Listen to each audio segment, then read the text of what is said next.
হক মৌলা। আসসালামু আলাইকুম মা। ওয়ালাইকুম আসসালাম বাবা। মারে, আমার কিছু খাবার দিতে পারবি? জি বাবা, আমি এক্ষুনি আপনার জন্য খাবার আনছি, আপনি একটু দাঁড়ান।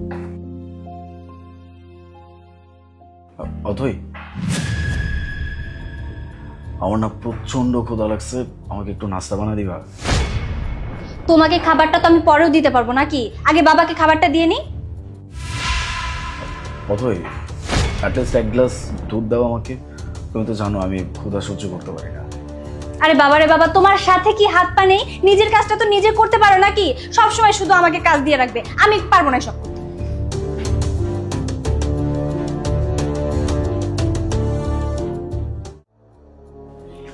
এই নিন বাবা। হক মৌলা, সব সময় সুখী থাকিস মা। বাবা, আমার তো সেই সুখে থাকার কোনো উপায় নেই, আপনি কি বলতে পারবেন যে কিভাবে সুখ আনা যায়? হক মৌলা, আল্লাহ চাহে তো সুখ হতে পারে রে মা। তুই যদি তোর ঘরে সুখ আনতে চাস, তাহলে প্রথমেই তোর ব্যবহার পাল্টাতে হবে। কারণ যে ঘরে পুরুষের চেয়ে মহিলার আওয়াজ বেশি হয়, ওই ঘরে কখনোই সুখ আসতে পারে না রে মা। ওই ঘরে উপরওয়ালার রহমত কখনো আসতে পারে না রে মা। তোর সুখ তোর হাতেই। এখন তুই বল মা, আমি একজন ফকির, অপরিচিত মানুষ, আমার সাথে তুই কি সুন্দর করে কথা বলছিস, অথচ তোর ঘরে তোর স্বামী, যার সাথে তোর বিয়ে হয়েছে, যার সাথে তোর সারাটা জীবন কাটাতে হবে, তার সাথে তুই চিৎকার করে কথা বলিস, তার সাথে তুই ভালো ব্যবহার করিস না। তুই তাকে এমন বোঝাস যে তোর কথাই মনে হয় সংসার চলে। এখন তুই বল মা, তুই যদি তোর স্বামীর সাথে এমন ব্যবহার করিস, তাহলে তোর স্বামী কি খুশি থাকবে? এখন তোর স্বামী যদি সুখী না হতে পারে, তাহলে কি তুই সুখী হতে পারবি রে মা?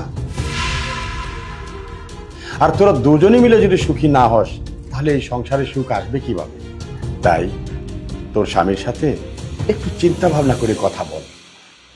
কিন্তু বাবা, ও তো আমার ঘরের স্বামী, তাই না? ওর সাথে কথা বলতে গেলে আমার চিন্তা ভাবনা করে তারপরে বলতে হবে। মারে, নিজের জীবন সাথীর সাথে সবচেয়ে চিন্তা ভাবনা করে কথা বলতে হয়। তোর যার সাথে সারা জীবন কাটাতে হবে, তার সাথে যদি চেঁচিয়ে কথা বলিস, তাহলে তো সংসারে ফাটল ধরবেই। তুই যদি একটা অপরিচিত লোকের সাথে ভালো ব্যবহার করতে পারিস, তার জন্য খাবার আনতে পারিস, তাহলে কি স্বামীর সাথে সুন্দরভাবে কথা বলতে পারিস না রে মা? মারে, ওর কোনো কথা না শুনিয়ে শান্তি মতো দুটো খাবার দিতে পারিস না? দেখ মা, আজকালকার স্ত্রীরা হযরত খাদিজা আলাইহিস সালামের মতো সম্মান চায়, কিন্তু হুজুর পাক সাল্লাল্লাহু আলাইহি ওয়াসাল্লামের মতো সম্মান দিতে চায় না। মা খাদিজা দুনিয়াতে থাকতেই বেহেশতের সুসংবাদ পেয়েছে। তাহলে তুই তো একজন সাধারণ মহিলা, তোর স্বামীর সাথে হেসে দুটো কথা বললে কি আসে যায়? আমি বলছি না তুই তোর স্বামীর পা ছুঁয়ে থাক, ওটা তো একটা আলাদা জমানা ছিল, কিন্তু নিজের স্বামীকে ভালোবেসে দুটো কথা তো বলতে পারিস। দেখ মা, তুই আমার কাছে উপায় জানতে চেয়েছিস, আমি তোকে উপায় বললাম, এবার মানা না মানা তোর ব্যাপার। এই যে খাবার আমাকে দিলি, আল্লাহ কিন্তু খুশি হবে না যদি তোর স্বামীকে খুশি করতে না পারিস, কারণ স্বামী তোর বেহেশত। আশা করি তুই বুঝেছিস। দেখ মা, বোঝানোর আমার কাজ ছিল, আমি বোঝালাম। পথ দেখানো আমার কাজ ছিল, পথ দেখালাম। আর সেই পথে চলা তোর কাজ না। হক মাওলা।